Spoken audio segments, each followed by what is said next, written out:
Justin Fantozzi. We have some pretty cool stuff here that you and your team at Goodyear is responsible for with the Garage 56 program, the 24 Hours of Le Mans.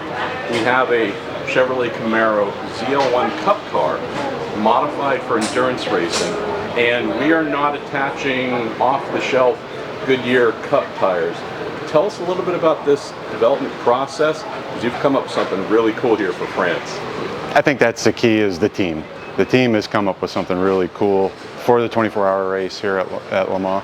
And you're exactly right. We started with the base being Coda, and we started with the base being the Cup car. It's then been modified. The wheels are a little bit wider. There's actually a ½ an inch on the front. There's 1.5 inches on the back. That then allowed us a different technical package than you would normally see at a road course race for the Cup cars. Then we look at the rules and the regulations and what's asked. But the big thing is the team. We were able to leverage associates within Goodyear, both here in Europe and in the States, as well as then South America, and come together with all that experience and all that expertise for stock cars, for endurance racing. I'm humble and fortunate enough myself, this is my 5th, so we had some personal folks that were able to translate personal experiences to fit what was asked, not just by Hendrick, but by IMSA, and then also by NASCAR. Raise a great point. This might be Goodyear's first time here with a Cup car, but the Goodyear brand obviously has decades and decades of history here, also very modern and recent as well with some of the classes. So there's a lot of circuit knowledge to draw from. Interesting thing behind you here, something we certainly don't see in Cup, that being tire warmers. Tell me about that side of things, Justin, because we're accustomed to tires going on wherever might be racing this weekend and going. Here, they're pre-baked.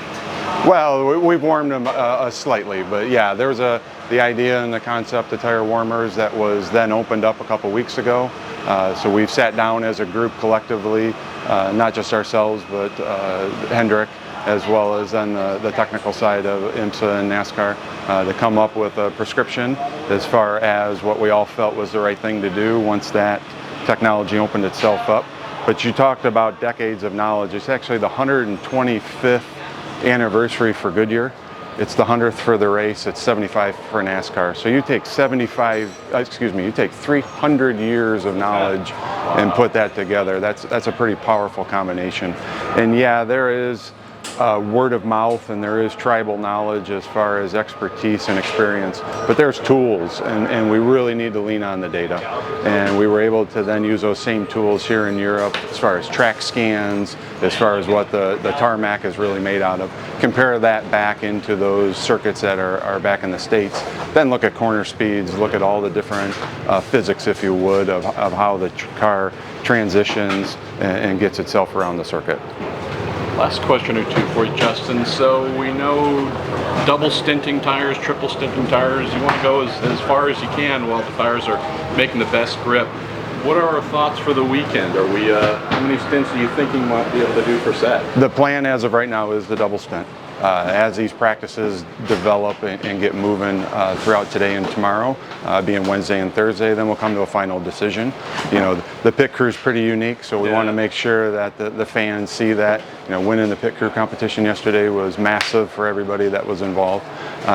So we'll see how it develops. But the last thing that we did on the tire itself is our traditional D number was replaced, and we actually molded into the sidewall Garage 56, and it's 24 hours. So we were able to accomplish that.